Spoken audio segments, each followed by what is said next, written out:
Hello and welcome back to another video. We are back in the bathroom and today we are going to be tackling this wall right here. We're going to be building a board and batten wall. I have been in love with board and batten for a very long time and I've always wanted to do it and I'm so excited to do it in two of my new houses. Two of my new houses? Oh my gosh. Two of my new rooms. And I am so excited to do it not only in the bathroom, but I'm also going to do it in my bedroom, which you guys will see later. Hopefully we can do it because I have plans for it. So that's what we're going to be doing today. I will have a list of all of the supplies I'm going to be using and all of the dimensions and all of that fun stuff in the description box if you're interested. And we'll be going through that, of course, in the video. Okay? Let's do it.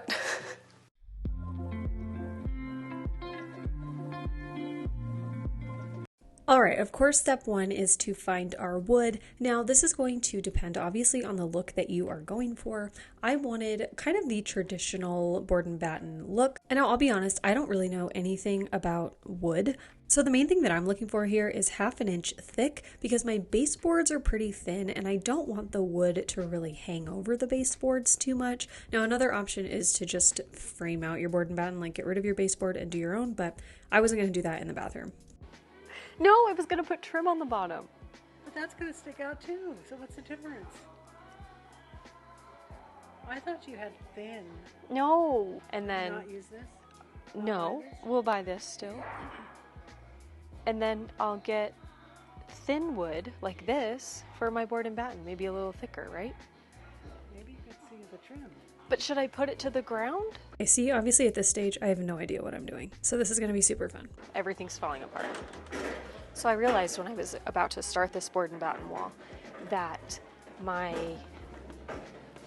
wall, first of all, I needed to get a thing to like make the wall smooth because we have a texture wall. So I got that and then I like measured with the wall and I need to do some like trim over because it comes out like way too far over the existing molding. So now we're gonna look at trim. Well, if you put this, it's gonna come out even farther. And we're gonna fix it. All right. You wanna go and take this? We need to get trim. It smells like the inside of a pumpkin. You know, like pumpkin guts? Pumpkin wood. The boards we're going to be using in here are just these regular, this is poplar wood. It doesn't really matter what kind of wood you get. You don't have to get expensive wood. I just got these at Lowe's. It's 1/2 inch thick, very thin, and it's a measurement of 3, but they're actually 2.5 inches wide. The measurements are always wrong. So this one measures just at about 2.5. So we've got 4 feet high, 48 inches, 2.5 inches wide, and I have 5 of them. So to determine the spacing between each of these boards, I need to calculate it. So we're gonna go to a website called inchcalculator.com. And this is a great website. It's a really great resource. You can do cooking like conversions, baking stuff. You can also do construction stuff, which is what we're doing. So we're gonna hit construction and garden calculators. We're gonna scroll down to wainscoting, and then we're going to put in the measurements of each of our things. So our wall width is 57 inches wide. The stile width, which is this board, is 2.5 inches wide. And then the number of panels we have is 5. So when I calculate that, it's going to give me a layout for what my wall is going to look like. And it's also going to give me the spacing in between boards, which is what I want. That's really the only measurement I care about. And for me and my wall and my boards, it's 8 3/8 inches. So what I'm going to do is take a spare old piece of wood and cut it down to that size and use it as a spacing tool as we place our boards. So just a little aside here, I'm not sure if I did the calculator correctly because as you'll see later in the video, I actually needed 1 more board. So I needed a total of 6 boards. So just like map everything out before you start nailing things into the wall. Don't be like me because I went wrong somewhere in the calculations. Just a heads up. So I got this piece of board to put up on the wall to make it smooth. I have textured walls and I don't want those to show through. So this is actually dry erase board on the other side. I just got it at Lowe's and I had the guy cut it down to 57 inches wide. It was already the right height technically on one side, so I just had him cut it down so that it fits our wall perfectly. And I'm gonna put it up with this side facing out so I can paint this, because the dry erase side won't hold paint very well. So we're just gonna prime this and paint it like normal would. So this should fit right into our wall.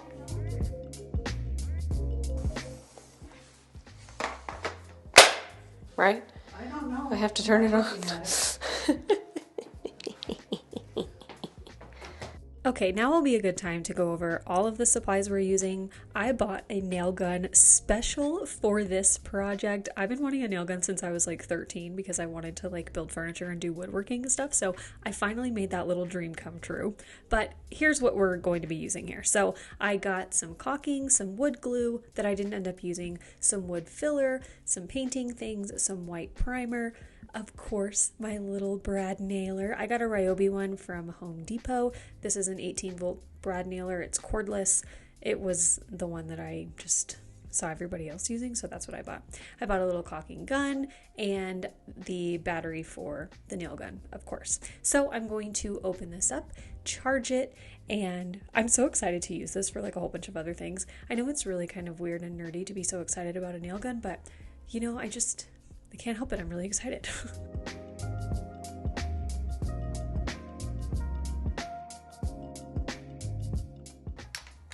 Nope. How do I turn it on? On? On. This is good because I don't even know how to turn it on. Let the battery die. Oh, there, the light's on. Oh, is it on? Did I do it? Did I do a nail? It went in. Did it go all the way through? I don't know. Once I figured out how to use the nail gun, I was ready to roll, baby. I did watch some YouTube tutorials. I just had to get my bearings, so we're rocking and rolling now.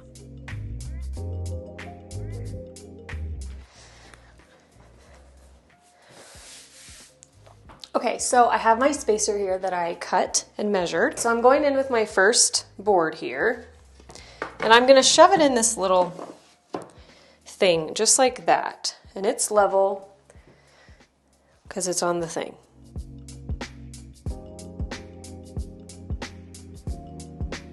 And then we're gonna get our last horizontal board, our last board here. So this is gonna go right on this edge like this. And we are gonna put a piece up at the top here. So once I had my edge pieces on, I went in with my spacer and started to attach all of the other boards to the wall. Now my initial plan was to use wood glue to help me kind of keep them up while I nailed them in. And then I decided I was just gonna nail them in and they were gonna stay, and that was gonna be what it was. I was honestly just too excited and also lazy to glue them on. I don't know, whatever. So anyway, here we go. I need another board.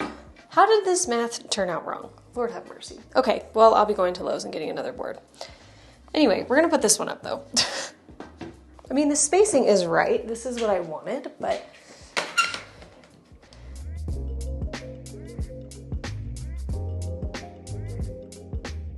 I just need one more, like right here. Spacing looks good though, I think. All right, we're going to Lowe's. You're on a mission. By 4 feet, half by 2.5 by 4, right? That's what I need.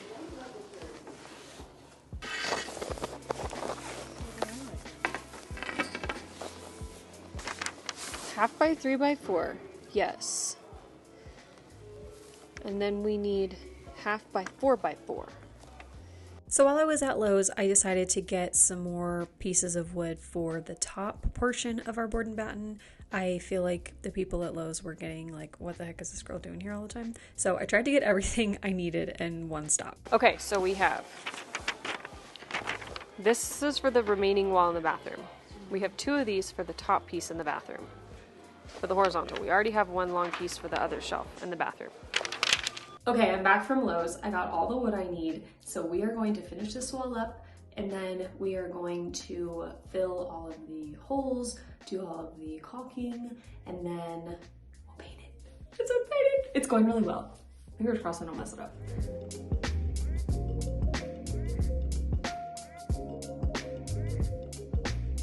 So for this top piece up here, I had to cut 2 of these boards to make it make sense.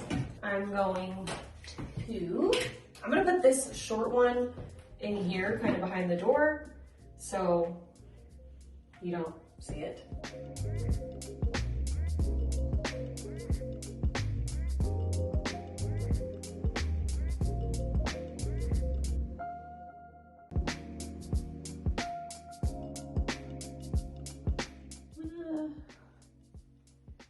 Cut this a little bit here so it doesn't come over the edge.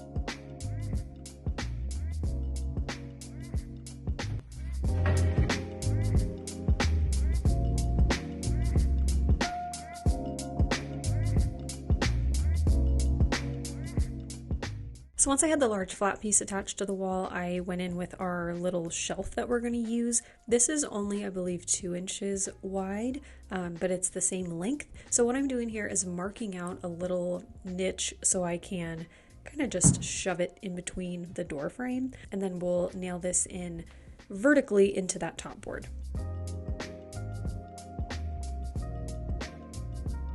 Once all the wood was finally attached to the wall, I went in with this wood filler, and I'm just going to use this little spatula and my finger, and I'm going to fill in all of the areas over the nails, over where there's this gapping here. We're actually going to go in and fix this later, so this doesn't really matter to me at this point, but I did it because I didn't know I was going to go in and fix it. But anyway, I'm filling in all of the holes. Once that's dry, I let it dry overnight. I am going to go in with my caulking here and caulk all of this out. I feel like this is what really brings everything together, makes everything look really flush and finished, and this was definitely my favorite part. So I'm taking the caulking and just doing a strip of it, and then I'm taking a baby wipe and wiping off all of the excess, like flattening it out, smoothing everything out. You can use your finger, you can use a paper towel. I found that the baby wipes actually worked really, really well.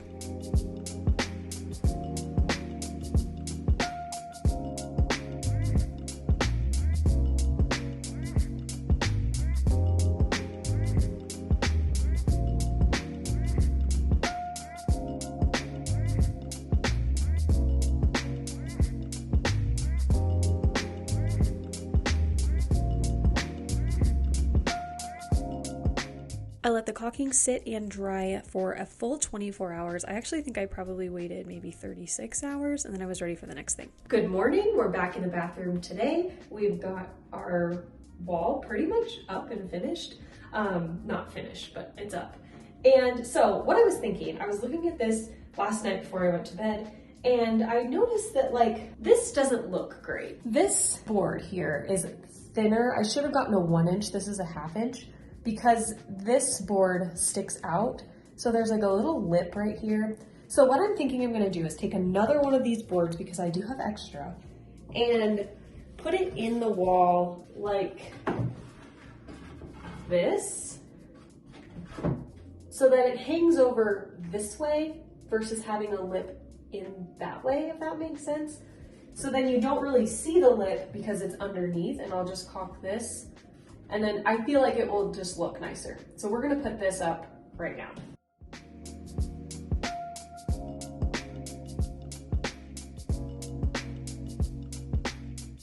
And then I'll just cut a 9 inch piece to match this flush right here.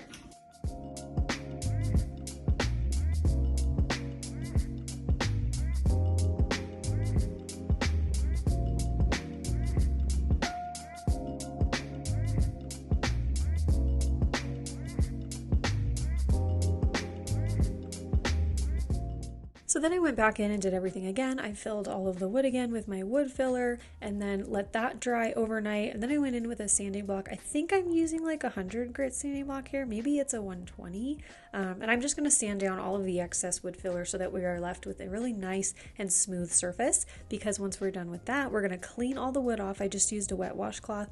Once that was all dry, it was time to prime. I don't know why I look so concerned while I'm doing this, but anyway, I'm going to go in with this white primer. This is Kills brand primer.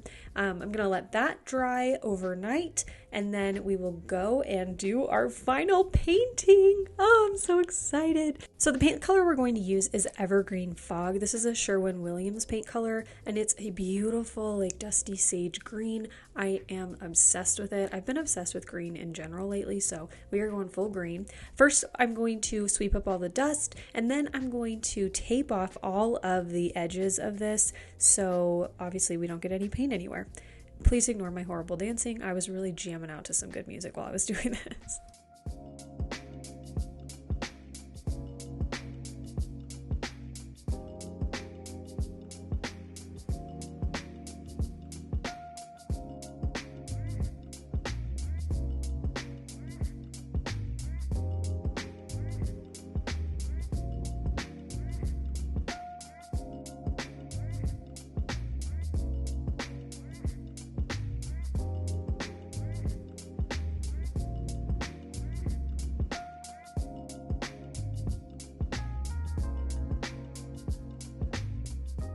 I used both a thick paintbrush and a mini roller to paint this. For all of these small little like crevice areas, I used the paintbrush, and then I went in with the mini roller to do the main part of the wall. In all, painting this took me only about like 30 to 45 minutes. I did 2 coats, but in between coats I only waited about a half hour, so it dried pretty quickly. But yeah, I'm just going to finish up painting this, and then we will get to the final result.